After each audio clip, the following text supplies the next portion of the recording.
अस्सलाम वालेकुम। आज मैं आप लोगों के साथ जो रेसिपी शेयर करने वाली हूँ वो है खजूर और इमली की खट्टी मीठी चटनी। खजूर और इमली की खट्टी मीठी चटनी बनाने के लिए मैंने ये 15 खजूरें ली। इनको मैंने रात भर पानी में भिगो के रख दिया और इनके अंदर से मैंने जो गुठलियाँ थी वो निकाल दी हैं। इस तरह ये देखें, ये नरम हो गई हैं। खजूर इस तरह की लेनी है। इन खजूरों को ईरानी खजूर कहते हैं। आपने ये वाली खजूरें लेनी है, काली वाली नहीं लेनी। अगर आप काली वाली खजूरें लेंगी तो उससे चटनी का कलर जो है वो काला हो जाएगा और ख़राब भी जल्दी हो जाती है।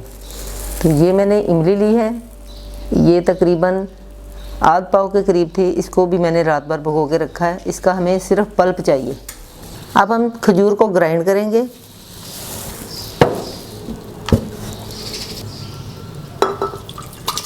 खजूर का पानी भी साथ ही डालना है। मुझे पानी कम लग रहा है इसलिए मैं पानी और डाल रही हूँ ताकि खजूर अच्छे से ग्राइंड हो जाए। ये देखें, मैंने खजूरों को ग्राइंड कर लिया है। चलें अब हम इमली का पल्प निकालते हैं। इसको मैं छानने लगी हूँ। इस तरह की छलनी लेनी है आप लोगों ने और इसको इसके अंदर ट्रांसफ़र कर देना है। ऐसे अच्छी तरह दबा दबा के निकाल लेना है। ये देखिए, ये मैंने निकाल लिया। अब थोड़ा सा और पानी डाल के और इसके अंदर से पल्प निकालूंगी।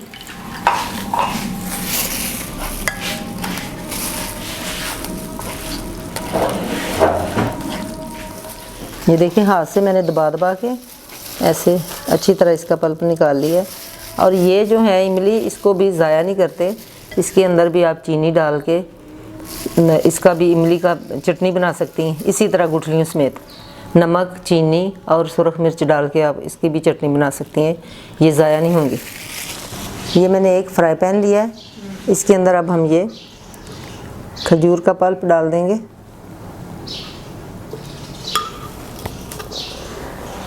और अब ये साथ ही इसके इमली का पल्प डाल देंगे।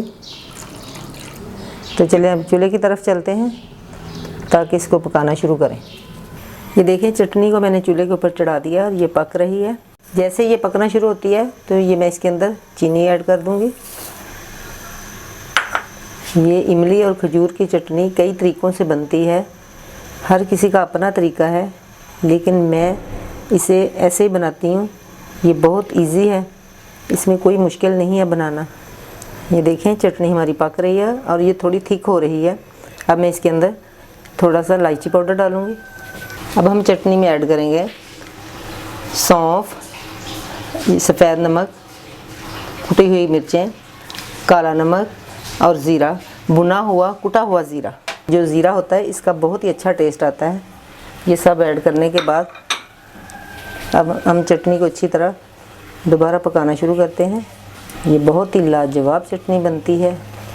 ये देखें, खजूर और इमली की चटनी हमारी पक के तैयार हो चुकी है। अब हम चूल्हे को बंद करते हैं। ये इसी तरह की रखनी है, ना ज़्यादा गाढ़ी ना ज़्यादा पतली, क्योंकि अगर आप ज़्यादा गाढ़ी कर देंगी तो ये बाद में ठंडी होकर और गाढ़ी हो जाएगी। बस इसी तरह की रखें। आप मेरी रेसिपी को फॉलो करें और इसी तरीके से बनाकर देखें। उम्मीद करती हूँ कि आपको बहुत पसंद आएगी। ये पकौड़ों के साथ चटनी खाएं, चिप्स के साथ खाएं, ये रोटी के साथ भी खाई जा सकती है। ये बहुत ही आला चटनी बनी है। आप एक मरतबा ज़रूर ट्राई कीजिएगा और मुझे बताइए कि आपको ये मेरी रेसिपी कैसी लगी है। तो इजाज़त चाहती हूँ, फिर मिलेंगे एक नई रेसिपी के साथ। तब तक के लिए अल्लाह हाफिज़।